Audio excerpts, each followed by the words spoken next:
마태복음 20장 1절에서 16절까지 있는 말씀입니다. 천국은 마치 품꾼을 얻어 포도원에 들여보내려고 이른 아침에 나간 집주인과 같으니 저가 하루 한 데나리온씩 품꾼과 약속하여 포도원에 들여보내고 또 제3시에 나가 보니 장터에 놀고 섰는 사람들이 또 있는지라. 저에게 이르되 너희도 포도원에 들어가라. 내가 너희에게 상당하게 주리라 하니 저희가 가고 제6시와 제9시에 또 나아가 그와 같이 하고 제11시에도 나가 보니 섰는 사람들이 또 있는지라. 가로되 너희는 어찌하여 종일토록 놀고 여기 섰느냐. 가로되 우리를 품꾼으로 쓰는 이가 없음이니이다. 가로되 너희도 포도원에 들어가라 하니라.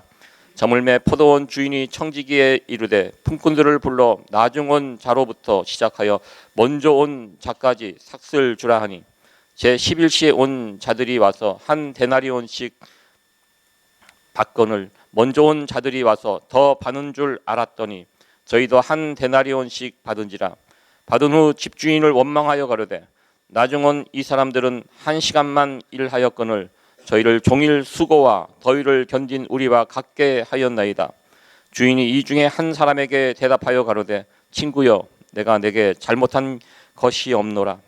내가 나와 한 데나리온씩 약속을 하지 아니하였느냐. 내 것이나 가지고 가라. 나중 온 이 사람에게 너와 같이 주는 것이 내 뜻이니라. 내 것을 가지고 내 뜻대로 할 것이 아니냐. 내가 선함으로 내가 악하게 보느냐. 이와 같이 나중된 자로서 먼저 되고 먼저 된 자로서 나중되리라. 아멘. 어제와 같이 또 우리 목사님 나오셔서 말씀 전해 주시겠습니다. 또 어제와 같이 똑같이 인사하겠습니다. 우리 하나님 앞에 할렐루야로 영광 돌리시고 또 목사님 박수로 환영하도록 하겠습니다. 할렐루야. 92편 시편 기자가 삶을 바쁘게 부지런하게 모든 세대가 여러분 그렇지 않겠습니까? 우리처럼 살아갑니다. 하루하루 바쁘게 살면 뭐 이것저것 생각나지 않습니다. 아침에 일어나서 새벽처럼 일어나서 일터로 가서 하루 종일 일합니다. 피곤하고 고단한 삶입니다. 저녁이 되어 일을 마치고 집에 돌아왔습니다. 지칩니다. 빨리 씻고 그냥 먹는 것도 귀찮고 잠자고 싶습니다. 제가 잘은 모르지만 이민생활하는 여러분들 많은 분들의 아마 삶인 것 같아요. 그렇게 여러분 살다가 어느 날 갑자기 묵상하다 보니까 그런 생각이 드는 거예요. 내가 그냥 아침에 시간 맞추고 일찍 일어나서 그냥 일을 가고 그냥 막 다람쥐 쳇바퀴 도는 것처럼 사는 줄 알았는데 아침마다 하나님의 은혜와 사랑이 내게 있다는 것을 깨달아 안 거예요. 인자라는 말, 이 헤세드란 말은 여러분 구약의 신약의 아가페를 표현하는 말입니다. 하나님의 사랑이 그 사랑이 있어서 오늘 하루도 내게 새로운 날을 주셨구나. 젊을 때는 잘 모르는데 나이가 들어가면 여러분 느끼지 않습니까? 아침에 일어나서 또 하루를 시작할 수 있다는 것, 건강하게 일어난다는 것, 하나님의 은혜가 내게 있구나.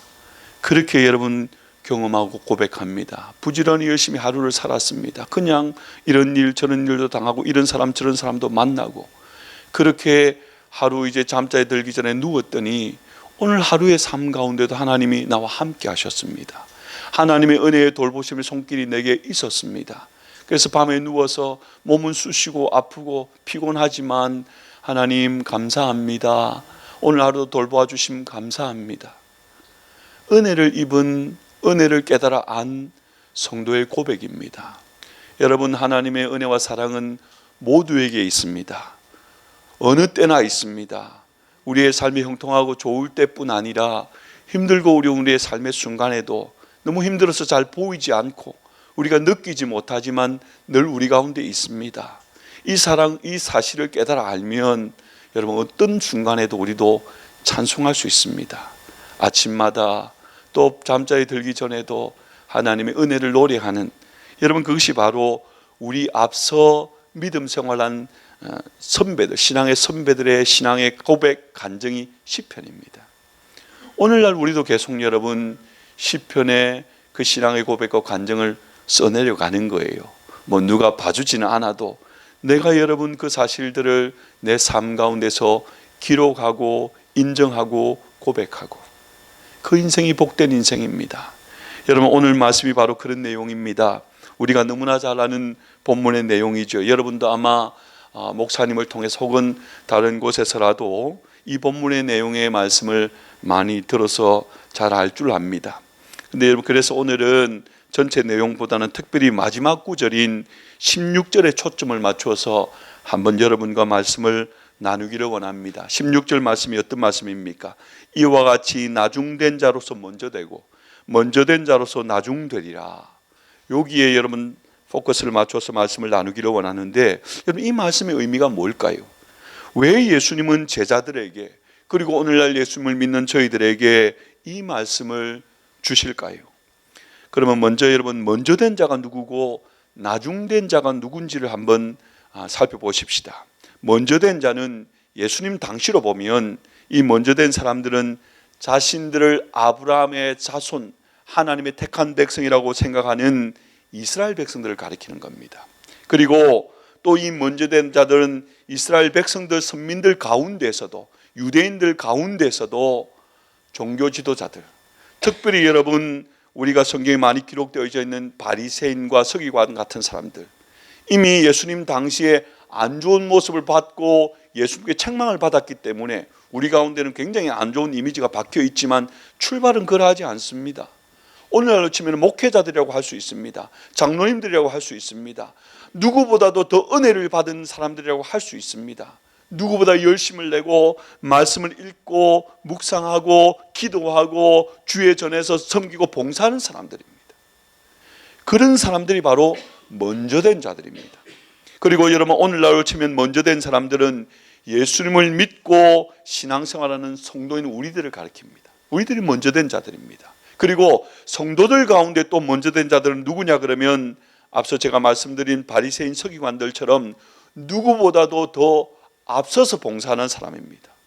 더 열심히 보이지 않는 곳에서 섬기고 봉사하는 사람들, 먼저 된 사람들입니다. 그러면 여러분, 나중된 사람들은요, 먼저 된 자들과 반대로 생각하면 됩니다. 예수님 당시로 치면 하나님을 알지 못하는 이방인들, 그리고 또 유대인들 중에서도 율법과 동떨어지게 살아가는, 믿는 성도들, 택한 선민이라고 하지만 적당히 그냥 자신의 삶대로 살아가서 바리새인과 서기관들의 책망받던 사람들, 그 사람들이 나중된 사람들입니다. 오늘날 치면 나중된 사람들은 예수님을 믿지 않는 사람들, 불신자들입니다. 그리고 교회에 나오고 믿는다고 하는 가운데서도 대충 신앙생활하는 사람들, 썬데이 크리스찬들, 명목상의 그리스도인들, 그런 사람들을 여러분 나중된 사람이라고 말할 수 있습니다. 자, 여러분 이렇게 말씀드리면 예수님의 말씀이 좀 이상하지 않습니까? 예수님이 여러분 뭐라고 말씀합니까? 먼저 된 자는 나중되고 나중된 자는 먼저 된다고 말씀합니다. 여러분, 먼저 된 자가 나중될 게 아니라 먼저 돼야 되지 않습니까? 나중된 자가 나중되는 게 더 맞지 않습니까? 그런데 예수님은 왜 여러분 이렇게 말씀합니까? 이방인들보다도 유대인이 율법과 상관없이 사는 사람들보다도 그 율법을 지키려고 하는 사람이 더 먼저 된 자가 되어야 되지 않습니까? 다른 사람들보다도 더 일찍 예수님을 믿어서 더 열심히 섬기고 봉사하는 사람이 당연히 먼저 된 자가 되어야죠. 그게 여러분 논리적으로도 또 여러분 공평하지 않습니까? 합당하지 않습니까? 근데 예수님이 왜 이렇게 말씀하실까요? 이와 같이 나중된 자로서 먼저 되고 먼저 된 자로서 나중되리라. 여러분, 우리가 이 비밀을 깨달아 알아야 우리의 신앙생활이 완전히 달라집니다. 신앙이 달라져야 믿는 자는요, 삶이 달라지거든요. 이 사실을 분명히 잘 깨달아 알아야 합니다. 우리가 여러분 처음에는 그러지 않았는데 어느 순간부터 신앙생활 하는 것이 습관을 쫓아서 하기가 참 쉽습니다. 그냥 무미건조하게 주일이 되어서 그냥 성경책 챙겨서 교회로 예배당으로 왔다 갔다 하는, 어느 순간부터 기대도 사라지고 기쁨도 감사도 사라지고 그냥 당연히 습관을 쫓아서 그렇게 하는 모습이 참 되기가 쉽습니다. 그러는 가운데에 우리가 무엇을 놓쳐버리냐 그러면은 하나님에 대한 기대를 놓쳐버리는 거예요. 은혜에 대한 기대, 말씀에 대한 기대, 그리고 우리도 하나님께서 내게 베푸시는 그 축복에 대한 것들도 바라고 소망하고 기도는 하지만 뭐 들어주시면 좋고 아니면 뭐 별로 잘 있는 일도 아닌데 뭐 모르겠다. 미안합니다. 제가 경상도라서 이렇습니다. 이 표현이 모르겠다는 말은 캐세라 세라입니다. 그냥 될 대로 되라. 뭐 그렇게 하지는 않지만 그냥 무의식 중에 우리가 그러면서 살아가는 거예요. 누가 뭐 은혜 받았다들 하나님 찬양하면 아이고 뭐 그래 뭐 별식게 그러냐 뭐 누구는 안 그랬냐 뭐 그러는 모습 가운데 하나님의 놀라운 은혜와 하나님의 복 주심에 대해서 날마다 기도는 하지만 그러나 별로 기대가 없는, 경험하지 못하는 그런 인생으로 살게 되어집니다. 자, 먼저 여러분 예수님 말씀하신 이와 같이 나중된 자로서 먼저 되고 먼저 된 자로서 나중되리라, 이 말씀은 100% 그렇다는 말은 아닙니다.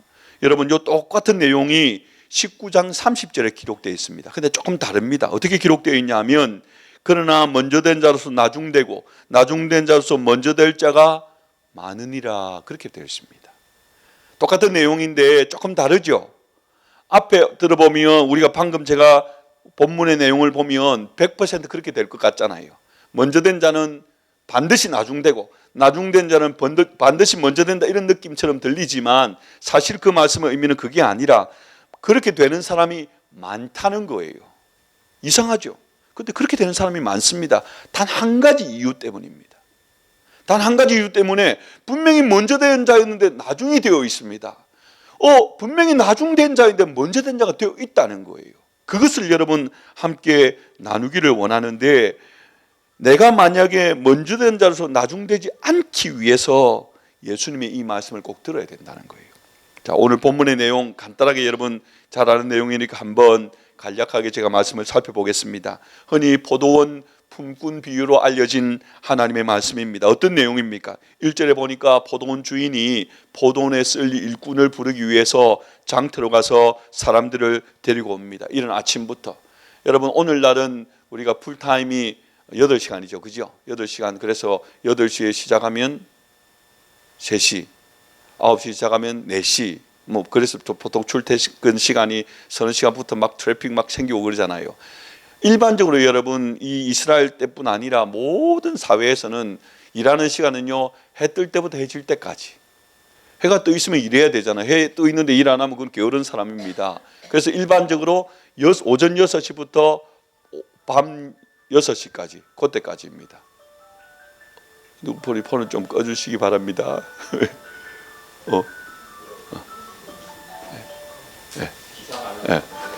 보통 저도 저하고 알람 소리가 똑같네요. 알람 소리 자꾸 들으면 정말 좋은 음악 자체로 들으면 정말 좋은 음악인데 어느 순간부터 괴로운 소리가 됩니다. 그죠? 띠리리리리리리리, 얼마나 좋은 음악입니까? 근데 그것만 들으면 쓰레기차가 생각이 납니다. 한국에 쓰레기 비울 때 그 차가 아침부터 오거든요. 그죠? 그 우리 타마라 자매가 이렇게 연주하면 정말 듣기 좋은 게 뭡니까? 누가 지었습니까? 엘리제를 위하여, 맞죠? 좋은 음악입니다. 그런데 쓰레기차가 딱 떠오르는 것처럼 정말 좋은 알람도, 좋아하는 음악은 알람으로 맞추지 마십시오. 그러면 그 음악에 대해서 거부감이 생깁니다. 자, 여러분 보십시오. 오전 6시부터 오후 6시까지, 해 뜰 때부터 해 질 때까지. 자, 그렇게 여러분 보시면 됩니다. 그래서 이른 아침이라는 것은 오전 6시입니다. 오전 6시에 포도원에 오늘날 치면 여러분 농장을 많이 경영한다 그러면은 수확철이 되면 사람 손길이 필요하지 않습니까? 그렇게 여러분 데리러 포도원 주인이 나가서 일꾼을 데리고 옵니다. 이른 아침 6시에 나가서 데리고 왔습니다. 3절에 보니까 3시에 나가서 또 데리고 옵니다. 3시는 여러분 오전 9시입니다. 그 다음에 또 보면 6시, 9시에도, 또 6절에는 11시에도 품꾼을 데리고 들어와서 포도원에 일하게 합니다. 오늘날로 치면 오전 9시, 12시, 그 다음에 오후 3시까지 데리고 옵니다. 그리고 11시는요, 11시는 마지막 일 마치기 1시간 전인 오후 5시입니다. 오늘날로 치면. 자, 여러분 이렇게 일을 하는데 마지막 온 사람은 일 마치기 1시간 전에 왔잖아요. 그래서 1시간 일한 겁니다. 자, 여기까지는 여러분 흔히 오늘날도 우리가 있는 일이니까 우리가 여러분 이해하는데 전혀 문제가 없습니다. 제가 미국에 처음 와서 뉴욕 이 지역에는 어떤지 모르겠지만 그 워싱턴 에리어에, 메릴랜드 북버지니아가 바로 워싱턴 주택가거든요. 그쪽에 제가 애난데일이라는 곳, 버지니아에 거기에 이제 한인들 식당들 많이 있는 곳이 있습니다. 거기에 가서 처음에 저게 뭐지 깜짝 놀랐는데요. 홈디포나 세븐일레븐 이런 곳에 막 사람들이 막 모여 있더라고요. 보니까 나중에 보니까 거기에 일하기 위해서 모여 있는 거예요. 그래서 사람들이 자기가 필요한 사람은 그 중에서 몇 명을 이렇게 픽업해 가지고 차에 태워서 갑니다. 뭐 하루 일당 1시간에 얼마 줄게 이렇게 해가지고 데리고 가는 거예요. 여러분 꼭 그 모습입니다. 그 모습 그대로 아마 여기 뉴욕 뭐 뉴저지 이쪽에도 그런 일들 있잖아, 그죠? 자, 그렇게 일꾼을 고용하고 포도원의 하루 일과가 시작되고 그 일을 다 마치고 난 다음에 일당을 나누어 줄 시간이 되었습니다. 18절에 보면 포도원 주인이 청지기를 통하여서 일당을 나누어 주는데 나중 온 사람에게 먼저 나눠 줍니다. 이것도 좀 이상한데 아무튼 여러분 그렇게 나누어 줍니다. 그렇게 나누어 주는데 9절에 보니까 제일 마지막에 온 사람 11시에 와서 1시간 일한 사람에게 얼마를 줍니까? 한 데나리온 줍니다. 여러분 한 데나리온은요 그냥 하루 일당입니다. 뭐 그냥 가장 간편하게 제가 미국에 온 시점으로 생각하면 1시간 10불 그러면 100불인 거예요. 100불 맞습니까? 10불이면 100불이 아니지. 8시간이면 80불이네요. 하여튼 뭐 100불 정도로 여러분 이미지를 생각하시면 될 거예요. 하루 한 데나리온은 하루 일당이고 그것은 여러분 그냥 하루 가족이 먹고 살 수 있는 그런 품삯이라고 생각하면 됩니다. 자, 그것을 받습니다. 한 데나리온이 하루 일당인데 정확하게 이야기하면 12분의 1 데나리온을 받아야 되잖아, 그죠? 그랬는데 한 데나리온을 주는 거예요. 아마 자기 자신도 나는 뭐 12분의 1 데나리온 받겠지. 혹시 만약에 이 포도원 주인이 인심이 조금 좋으면 조금 더 줄라나? 이런 기대는 할 수 있을지 몰라도 뭐 12분의 1 혹은 6분의 1 데나리온 그 정도 기대를 하고 그냥 갔을 거예요. 뭐 거기에 서 있는 사람들도 당연히 여러분 머릿속으로는 그렇게 다 생각을 하면서 기다렸을 거예요. 그런데 여러분 한 데나리온을 받았습니다. 여러분 그 순간에 여러분이 거기에서 일했고 거기에 있는 그 일당을 받기 위해 줄 서 있는 사람이라 한번 생각해 보세요. 제가 미국 와가지고 처음 일당을 받기 위해서 줄 서 있었던 적이 있거든요. 정영환 목사님을 제가 처음 만난 게 유학하면서 만났는데 사실 가까워지기 전 계기는요. 일꾼 동료를 만나가지고 학교에서 여름 방학이 돼가지고 청소한다고 만났습니다. 청소. 돈 좀 벌어가지고 유학자금 좀 보태볼 거라고. 근데 시간당 5불 받았습니다.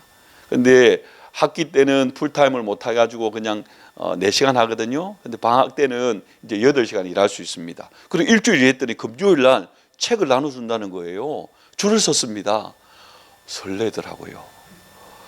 그거 줄 서가지고 책 받는, 그러니까 뭐, 죄송합니다. 흑인들은 그걸 받으니까 막 들고는 바로 은행을 뛰어가더라고요. 캐시 바꿔가지고 그냥 주말에 다 써버립니다. 근데 하여튼 그렇게 줄 서가지고 받는데 너무 기분 좋더라고요. 여러분들이 한번 여러분 그런 경험은 있는 분도 있고 없는 분도 없겠죠. 한번 생각해 보세요. 이 자리에 자 하루 일하고 이제 빨리 일당 받아가 가야지. 가서 그냥 맛있는 거 사서 그냥 가족들과 나눠 먹어야지. 그러고 있는데 제일 먼저 나중 온 사람이 먼저 나눠주는 거예요. 이상하다. 왜 주인은 저 사람 먼저 주지 우리 먼저 줘야 되는데. 근데 하여튼 그냥 생각 없이 기다립니다. 그런데 12분의 1 데나리온을 줄 알았는데 1 데나리온을 주는 거예요. 1시간 일한 사람에게. 이 가운데 여러분은 아침에 6시 온 사람이 있고 9시 온 사람이 있다고 한번 생각해 보세요. 여러분 어떨 것 같아요? 우와, 오늘 대박 났다 오늘. 이야, 나는 오늘 12시간 일했는데 이 주인은 인심이 끝난 사람이네. 저 사람에게 한 데나리온을 주니까 그럼 나는 가만히 있어봐. 나는 12시간 했으니까 12 곱하기 1 계산을 못합니다. 그죠? 그 당시에는 구구단 안 배웠으니까 하여튼 와 많이 받겠다. 와 많이 받겠다. 그 분위기가요 갑자기 여러분 얼마나 들떴겠습니까? 얼마나 기대에 사로잡혔겠습니까? 야, 오늘은 잘하면 나 며칠 일 안 하고 휴가 가도 되겠네. 그런 상황이었을 거예요. 100%입니다.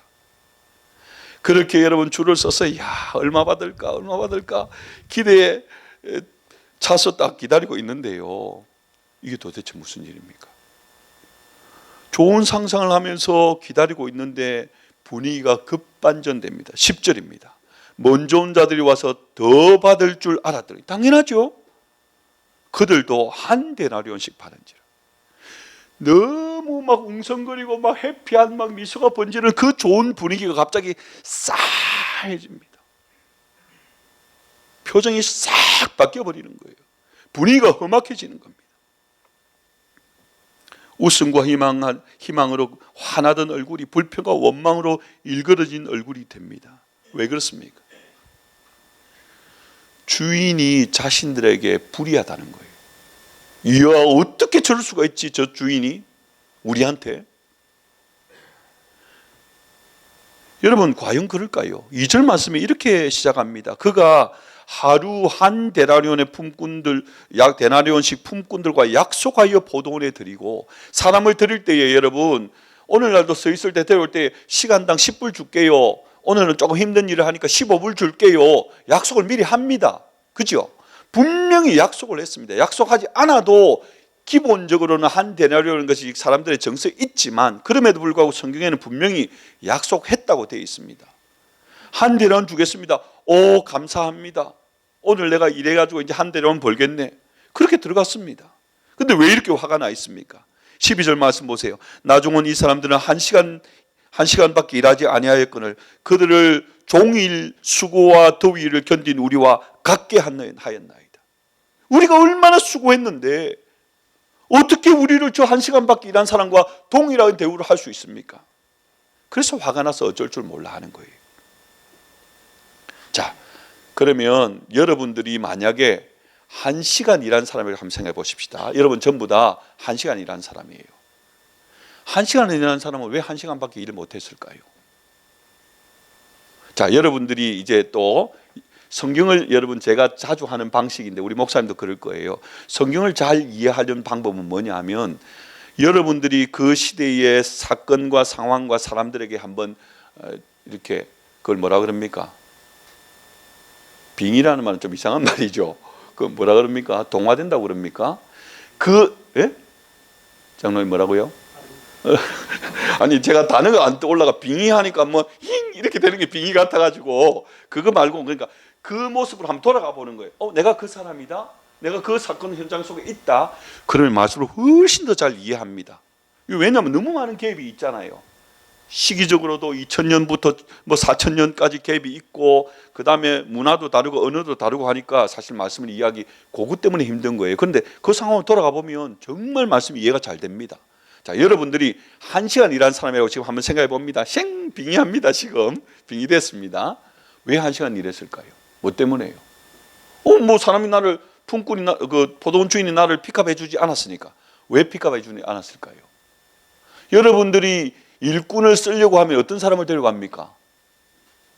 일 잘할 사람을 데려가잖아요. 비실비실하고 저 사람 데려가가지고 하나도 도움 안 되겠는데 사람 데려가겠습니까? 픽업 못 받았다는 이야기는 일을 못할 것 같았다는 이야기예요. 일반적인 이야기입니다. 상식적인 이야기예요. 하루 종일 기다렸습니다. 처음에 여러분 내가 세 사람이 필요합니다. 오늘 내가 이사를 해야 되겠다. 세 사람 필요하다. 여러분 이러 가면은 저 사람 일 잘하겠는데 저 사람 막 근육도 뭐 불끈불끈한데 그런 사람 데려가는 거예요. 저 사람 말 잘 듣겠는데 그런 사람 데려가는 겁니다. 그 다음에 온 사람은 남은 사람 중에서 또 그런 사람 데려가는 거예요. 그 다음에는 남은 사람 중에 또 그런 사람 데려갑니다. 그런데 아무도 나를 안 데려가는 거예요. 일도 못할 것 같고 고집도 씌어서 말도 안 들을 것 같고 그죠? 아무 도움이 안 될 것 같아요. 그러니까 끝까지 픽업을 못 받았을 가능성이 100%라고 하긴 그러니까 99%입니다. 그리고 이 사람 입장으로 한번 생각해 보면 처음에는 기다립니다. 저 사람도 가고 저 사람도 가고 나는 못 갑니다. 오늘만 못 간 게 아니라 그러면요 그전에도 그랬을 가능성이 굉장히 높습니다. 그죠? 그리고 9시, 12시, 3시 이제 그쯤 되면요 왜 그 자리에 서 있을까요? 오늘도 공 쳤구나. 왜 못 가냐 하면 제가 그냥 비교해서 생각해 보는 거예요. 저 자식이 있거든요. 내가 돈 못 벌어가면 모든 가족 굶어야 되거든요. 면목이 없어서 집에 못 가는 거예요. 그냥 서 있는 거예요. 일할 기대로 서 있는 게 아닙니다, 여러분. 아이고, 오늘도 일 못하고 어떻게 하지? 아이들도 굶어야 되는데 어떻게 집에 들어가지? 그런 모습이었을 거예요. 그런데 이제 아이고 막 이제 조금만 있다가 그냥 터덜터덜 가려고 하는데 너 왜 거기 서 있어? 너 와서 일해. 데려가준 것만 얼마나 고맙습니까? 오, 일할 수 있게 됐다. 이야, 그렇게 갔는데 그냥 일을 했습니다. 주인이 품삯을 나눠주는데 아이고 뭐 조금 받아가지고 아이고 나는 뭐 굶더라도 아이들에도 먹여야지. 그렇게 했었는데 한 데나리온 주는 거, 한 데나리온.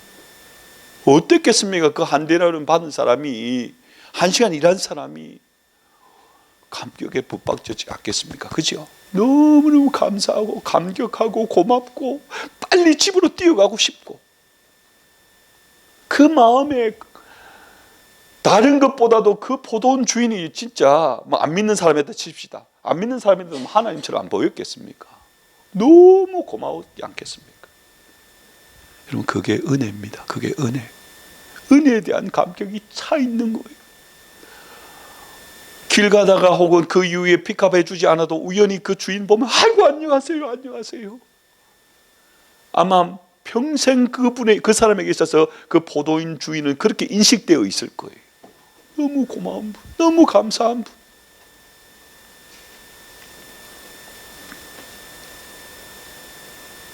그 먼저 온 사람들의 치명적인 약점이 뭘까요? 이걸 반대로 생각하면 됩니다. 먼저 온 사람들이 누구보다도 일 잘할 사람입니다. 그리고 누구보다 일 잘했습니다. 우리식으로 말하면 누구보다 건강하고, 누구보다 열정도 있고, 누구보다 재능도 많고, 누구보다 많이 섬겼고 애쓰고 수고했고, 여러분들이 생각할 수 있는 가장 수고한 사람의 모습입니다.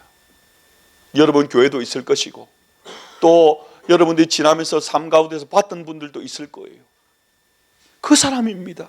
근데 약점, 치명적인, 그냥 약점도 아니고 치명적인 약점이 있는데, 그들에게 먼저 은혜가 있었는데 그 은혜를 나의 수고와 노력으로 대치시켜 버렸습니다. 처음에는 나를 픽업해 줬습니다. 어이구 감사합니다, 고맙습니다. 그래서 일했지 않겠습니까? 그죠? 그런데 어느 순간부터 뭐 내가 일 잘하게 생겼으니까 나를 데려갔겠지. 실제 내가 일 잘하잖아. 내가 건강하잖아. 저분 아니라도 나를 데려가 쓸 수 있는 사람 나는 많아.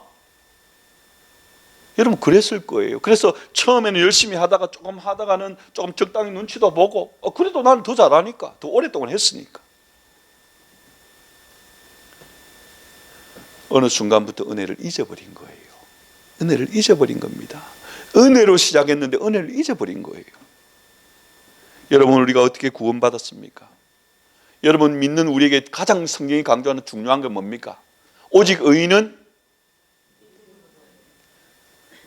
믿음, 이신칭이 기독교에서 가장 중요한 교리, 믿음으로 말미암아 구원받은 교리. 믿음이 정말 중요하죠. 믿음이 최고죠. 맞습니다. 믿음이 최고인데 여러분 성경에 보면 에베소서 2장 8절에 이렇게 말씀합니다. 잘 들어보십시오. 너희가 그 은혜를 인하여 믿음으로 말미암아 구원받았으니. 믿음으로 구원받은 건 맞습니다. 믿음이 정말 중요합니다. 근데 그 믿음 앞에 뭐가 있습니까? 은혜가 있었습니다. 은혜가 있어야 믿음이 생기는 거예요. 믿어지는 겁니다. 믿어지는 게 은혜입니다. 여러분 믿어집니까? 하나님 말씀이? 그게 은혜입니다. 아무리 똑똑한 사람도 아무리 논리적으로 설명해도 안 믿깁니다. 정말 선하고 착하고 좋은 사람입니다. 저분은 믿어야 될 사람 같아요. 그런데 그렇게 좋은 사람인데 안 믿어집니다. 안 믿어집니다. 여러분 하나님의 은혜가 있어야 되는 거예요. 그 은혜를 인하여 믿음으로 말미암아 너희가 구원을 받았으니 이는 하나님의 선물이요. 하나님의 선물이라고 했어요. 선물은요 주는 사람이 주고 싶은 사람에게 주는 거예요. 내가 그냥 주는 거예요. 하나님의 선물입니다. 내가 이렇게 해가지고 나는 믿었고 믿어서 이렇게 했는데요가 아니라 하나님의 선물이에요. 그것이 있어야 우리가 믿어지는 것이고 그 믿음으로 말미암아 구원받고 그 믿음을 통해서 우리가 하나님 앞에 설 때 칭찬받는 상급을 쌓는 거예요. 하나님의 은혜가 먼저입니다. 제일 나중에 온 사람, 예수님의 말씀에 나중 온 사람 맞습니다. 그 사람입니다. 그가 어떻게 먼저 된 자가 되었습니까? 다른 게 아니고요, 은혜에 대한 감격이 있습니다. 제가 여러분 한번 상상해 보라 그랬죠. 계속해서 이 사람 생각하면서 말씀 들어야 합니다. 너무너무 좋아요. 너무 좋아요. 집에 여러분 아무리 막 하여튼 최대한 빠른 속도로 뛰어갔을 거예요. 얘들아, 아빠 왔다. 아빠 돈 벌어 왔다. 너 뭐 먹고 싶어? 내가 다 사줄게.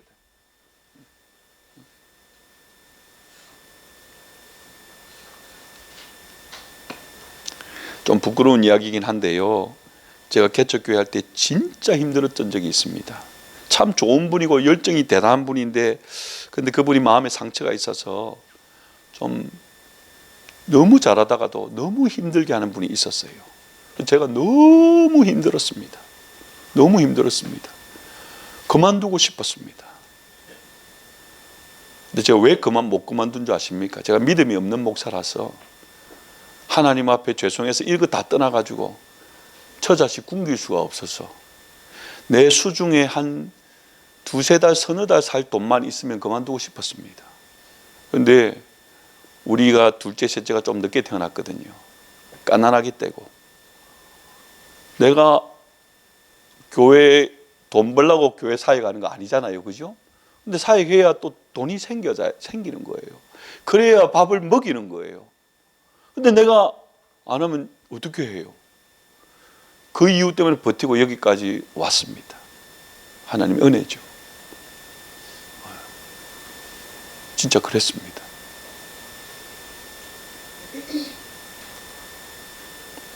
나중온 사람, 이 나중온 사람은 여러분 그 마음 가운데 은혜와 감사와 감격이 차고 넘칩니다.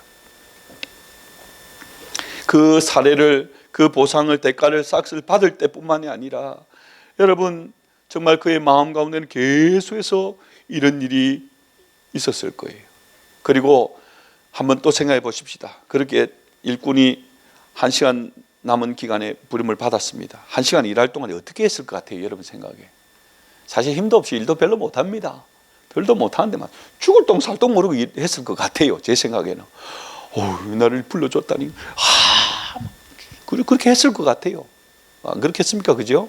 그래 해도 아마 건강한 사람보다 일을 잘 못할 가능성은 있지만 하여튼 그랬을 거예요. 내가 일을 잘하니까 혹은 내가 수고하니까 이런 마음은 1도 없었을 거예요. 모든 게 나를 불러준 주인의 은혜다. 그렇게 생각했을 겁니다. 내 수고, 내 노력은 조금도 생각 없을 거예요. 근데 여러분, 어떻게 여러분 처음 온 사람은 나중된 사람이 되었습니까? 이것을 잊어버린 거예요. 처음에는 분명히 은혜가 있었는데 내 수고, 내 노력, 그것이 여러분 커져버리니까, 그렇게 되니까 여러분 은혜는 싹 사라져버린 거예요. 자, 여러분 이렇게 한번 생각해 보십시다. 여러분 자녀들 가운데 정말 좋은 대학을 나왔어요. 정말 똑똑하고 능력이 있어요. 그러면 반드시 좋은 직장에 취직합니까? 취직 못하는 경우도 있죠. 좋은 직장을 따라가고 취직 자체를 못할 수도 있습니다. 여러분 가운데도 진짜 의욕도 넘치고 능력도 많은데도 몸이 아파요. 일할 수 있습니까? 너무 일을 잘하는 분이에요. 너무 재능이 많은 분이에요. 그런데 아픕니다. 일할 수 있습니까? 못하는 거예요. 내가 재능도 있고 내가 열심도 있고 내가 다른 사람들보다도 누구보다 그렇게 한다고 해가지고 항상 그렇게 할 수 있는 게 아니에요. 하나님이 은혜를 주셔야 되는 거예요. 하나님이 기회를 주셔야 되는 거예요. 하나님이 건강을 주셔야 되는 거예요. 몇 달 전에도 한 2달 됐습니까? 저희 성도님 한 분이 돌아가셨는데 해병대 장교 출신입니다. 대학교 체육 교수 출신입니다. 얼마나 잘 챙기고 건강한 분인지 모르고 갑자기 돌아가셨습니다. 너무 고통 가운데 힘들게 돌아가셨는데 그래도 마지막에 온 가족이 기도하는 가운데에 믿음의 확신 가운데 가서 그래도 참 장례를 잘 치렀습니다. 여러분 장담할 수 없어요. 건강하다고 내 건강 내가 책임질 수 있습니까? 내가 건강하기 때문에 반드시 일하고 내가 누구보다 열심히 일하기 때문에 더 많은 내가 대가를 받고 그런다고 여러분 장담할 수 없는 거예요. 우리의 자율도 마찬가지예요. 그래서 모든 게 은혜고 모든 게 감사합니다. 그런데 이 처음부터 일한 사람들은 이 사실을 어느 순간부터 잊어버린 거예요. 은혜를 잊어버렸습니다. 그때부터는 이제 불평과 원망이 생기고, 그래서 여러분 분명히 먼저 온 자였는데 누구보다 더 많이 수고한 자였는데 나중된 자가 되어버린 거예요. 여러분 탕자 비유 잘 아시죠? 탕자 비유, 그죠? 탕자 비유 여러분 전혀 다른 스토리 같지만 사실은 같은 내용입니다. 여러분 이 탕자 비유에 보면 사실은 탕자 비유에 두 가지 비유가 있습니다. 우리가 일반적으로 잘 아는 집 나간 탕자가 있고요, 집 안에 탕자가 있습니다. 집 나간 탕자를 여러분 잘 아시죠? 그죠? 철딱선이 없는 아들. 아버지 내 유산, 내 목 주세요. 그거 받아가지고 막 그냥 줬겠습니다. 하나님 우리식으로 그냥 표현하면 막 떼쓰고 또 떼쓰고 주세요. 그 내 거잖아요. 내가 한번 내 인생 멋지게 살아보려고 하는데 왜 안 주세요? 그래 받아가지고 나갔습니다. 허랑방탕하게 막 있으니까 막 파티하고 즐겁게 행복하게 살았습니다. 다 가산 탕정해 버렸습니다. 그래서 나중에는 먹고 살기 위해서 돼지가 먹는 주엽 열매 먹고, 그러다가 비로소 야 내가 지금 뭐 하는 건가, 내 아버지 집에는 하인들도 종들도 나보다 좋은 생활을 하는데 차라리 내 여기서 이럴 것보다 차라리 내 아버지 집에 가서 내가 하인으로 종으로 하면 이것보다 낫겠다. 그렇게 가잖아요. 그죠? 그렇게 가는데 아니 아버지가 나를 그냥 이놈의 자식아 너 뭐하다가 이제 왔냐, 이게 뭐냐 이렇게 하지 아니하고 달려와서 안아주고 가락지 끼워주고 잔치까지 해주잖아요. 자 여러분 이 탕자가 그 아버지에 대한 은혜 감격했을 것은 이해가 가죠, 그죠? 자 그러면 집안에 있는 탕자 한번 보십시다. 집안에 있는 탕자는요, 왜 집안에 그 충성된 큰아들 왜 탕자냐, 이 아들이 탕자인 것은요 그전에는 전혀 드러나지 않았습니다. 어느 순간에 탕자인 것이 드러났냐 그러면 작은 아들 지 동생이 돌아왔을 때 탕자인 게 드러나 버렸습니다. 아들이 밭에서 일하다가 집으로 오고 있으니까 갑자기 풍악 소리가 울리는 거예요. 그러니까 이게 뭐냐고, 이상한데 이게 왜 오늘 나도 모르는 일인데 왜 무슨 일이지? 그래서 가기 전에 하인한테 물어봤습니다. 아이고 작은 주인님 동생분이 돌아왔습니다. 아버지가 너무 기뻐가지고 지금 잔치하고 있잖아요. 빡 쳐버렸습니다. 짜잔, 자기 속에 있던 탕자가 따당 드러나 버린 거예요. 뭐? 그놈이 돌아왔다고? 그런데 돌아온 것도 아버지 성경의 이 탕자 비유가 아버지가 하나님인데 제가 이 표현하기는 좀 그런데 아버지가 좀 정신이 나가셨네. 아니 뭐 지금 무슨 잔치를 한다고? 아들이 동생이 돌아온 게 너무 기뻐가 잔치를 하고 있어요.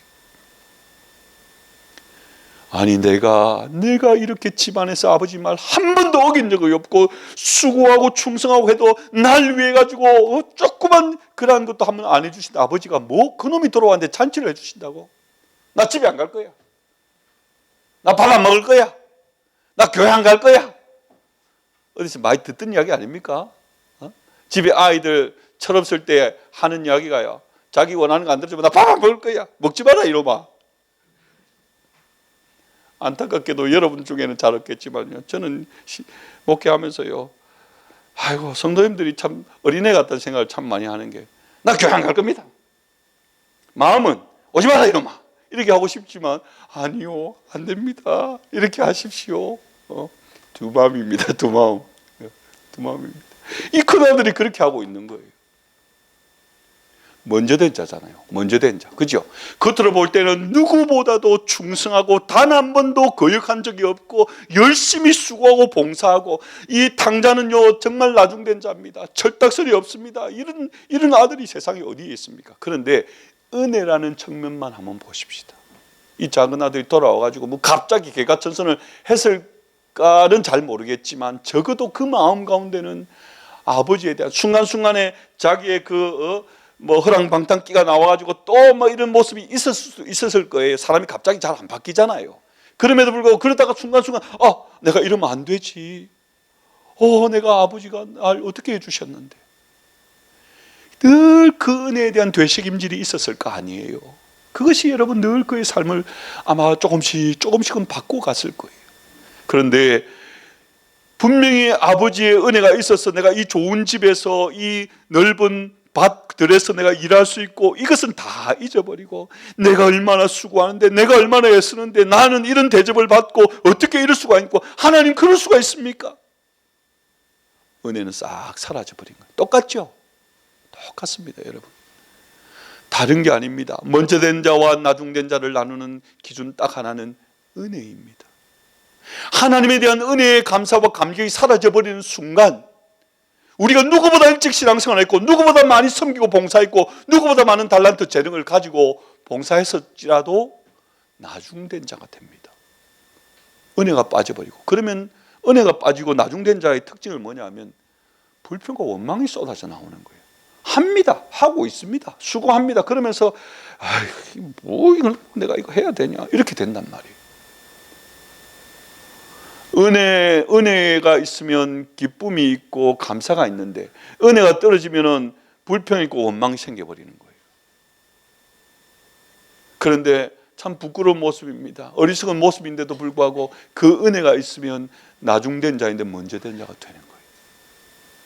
여러분, 이 당자의 비유와 오늘 본문의 포도원 품꾼 비유에서 나와 있는 내용이 여러분 똑같지 않습니까? 여러분, 먼저 된 자가 먼저 돼야 됩니다. 먼저 된 자가 나중 되면 억울하잖아요, 여러분. 그렇지 않습니까? 누구보다 일찍 신앙생활하는 사람이 더 하나님 앞에 인정받는 충성된 사람이 되고, 하나님 주시는 하나님 앞에 설 때뿐 아니라 여러분, 우리의 영혼이 잘 되면요, 육신도 강건하고 범사도 형통이 되는 게 성경의 약속입니다. 그것이 우리의 메인 목적은 아니지만, 먼저 그 나라와 그 의를 구하면 이 모든 것, 먹을 것, 입을 것, 마실 것, 이 땅에 필요한 것 하나님 채워주십니다. 그게 메인은 아니지만 그거 누려야 되지 않습니까? 내가 많아야 나누어 주죠. 내 주머니에 아무것도 없는데 어떻게 나눠 줍니까? 내가 하나님의 복을 받고 은혜를 받아야, 그러면 여러분 아브라함의 자손이 뭡니까? 복의 근원이 되는 거잖아요. 내가 복을 받고 그 복을 나누는 거예요. 복과 함께 하나님의 복음을 나누는 것이고 그리스도의 향기를 나타내는 거예요. 여러분 그렇게 하셔야 됩니다. 그렇게 돼야 되잖아요. 먼저 된 자가 먼저 돼야 됩니다. 그러기 위해서 무엇이라고요? 은혜를, 잊어버린 은혜를 다시금 잡아야 됩니다. 순간순간 내 삶의 어떤 상황 가운데서라도 모든 곳에 하나님의 은혜가 있습니다. 아침마다 주의 성실하심, 아침마다 주의 인자하심이 있고요, 밤마다 주의 성실하심이 있습니다. 우리가 못 느낄 뿐입니다. 우리의 영적인 눈이 어두워져서 못 깨달을 뿐입니다. 삶이 너무 바쁘고 힘들어서 발견하지 못할 뿐이지, 하나님은 내 여기 있다. 하나님 어디 계십니까? 아니 나 여기 있는데 좀 살살 말해라, 나 귀 아프다. 하나님 은혜는 늘 있습니다. 그것을 발견하는 게 먼저 된 우리가 먼저 된 자가 될 수 있는 거예요. 나중된 자도 먼저 되면 좋죠. 결국은 여러분 그것은 은혜에 대한 깨달음입니다. 은혜에 대한 발견입니다. 사람관계도 여러분 그렇습니다. 사람관계도 서로가 은혜에 대한 마음들이 있으면 너무너무 좋은 관계들, 저분 참 고마운 분이야, 좋은 분이야. 그러면 여러분 나도 다가가고 싶잖아요. 나도 뭔가를 베풀고 싶잖아요. 그러니까 내 마음 가운데 은혜가 늘 있는 사람은요, 사람관계는 참 이기적입니다. 서로가 도움이 되면 서로 가까이 하는 거예요. 아무 도움이 안 되면 의무적으로는 다가가도 사실은 거리가 좀 멀어집니다. 근데 내가 도움이 되는 것은 내 마음 가운데 은혜가 있고 기쁨이 있고, 그 사람 만나면 난 너무 좋아. 그럼 만나고 싶죠. 그 사람 만나고 오면 막 내 에너지가 다 빠지고 나 진짜 안 만날 수 없는데 진짜 안 만나고 싶어. 그런 사람들도 있잖아, 그죠? 우리 가운데 은혜가 있으면 기쁨이 있고, 기쁨이 있으면 긍정적인 에너지를 내고 사람을 회복시키고, 또 여러분 내가 은혜를 입었으니까 나도 은혜를 또 끼치는 거예요. 잘 베풀고. 하나님 앞에서 우리가 온전한 믿음으로 서 있을 뿐 아니라 세상 삶 가운데서 관계들 속에서도 승리하는 방법이 바로 이 은혜를 잊어버리지 않고 기억하며 살아가는 거예요.